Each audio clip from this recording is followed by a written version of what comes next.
The other knob of importance on this device is your VU meter, and you can meter your input. So right now we're looking at the input of my bass, and you can see the input goes right up to 0. Now we're going to look at the output.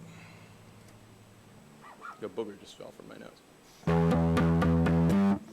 You can see the output is in the red. Well, what's that mean? I got to bring down my output volume.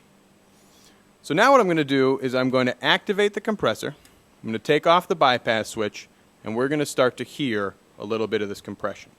What are we going to be listening for? We're going to be listening to see if I can get my signal to sound dynamically consistent even though I'm not going to play it consistently.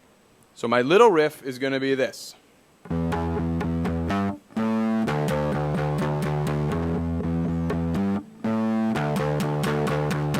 Let's listen to it on bypass. It's going to be soft, soft, soft, soft, soft, soft, soft, loud, loud, loud, loud, loud, loud, loud, soft, soft, soft, soft, soft, soft, soft, loud, loud, loud, loud, loud, loud.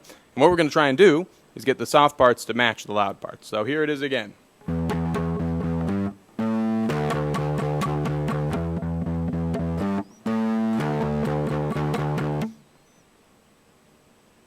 We should see very little gain reduction for the first 3 notes and a lot of gain reduction for the 4th note because I'm going to actually play that a lot louder. So here we go.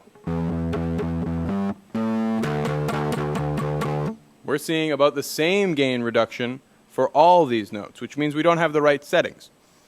So I'm going to set a fast attack because I'm playing with a pretty fast attack on my bass. I'm going to set a fast release because the auto release is altogether way too long for my liking. And I am going to bring my threshold up a little bit because I don't want these softer parts to be compressed. I want to say only compress the loud parts. So let's try that again.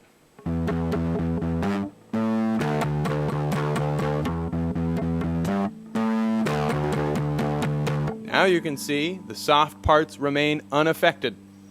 The turning down only happens during the loud parts.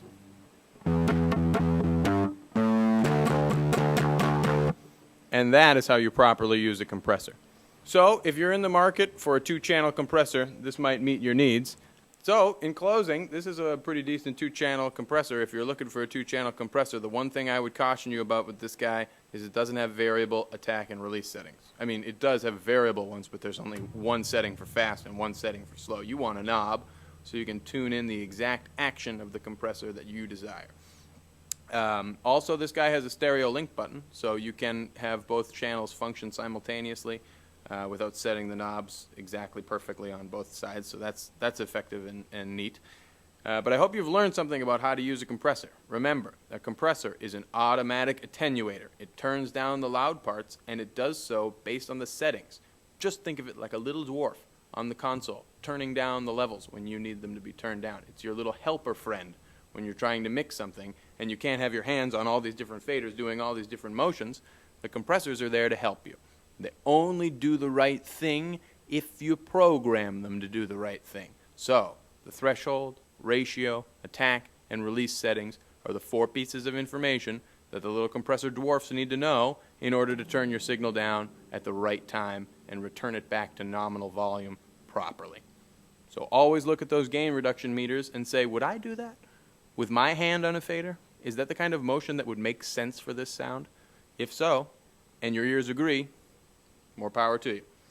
So I hope you've learned something about compressing audio signals from me today, and I greatly appreciate your time watching this video on GearWire.com. Come back and see us next time.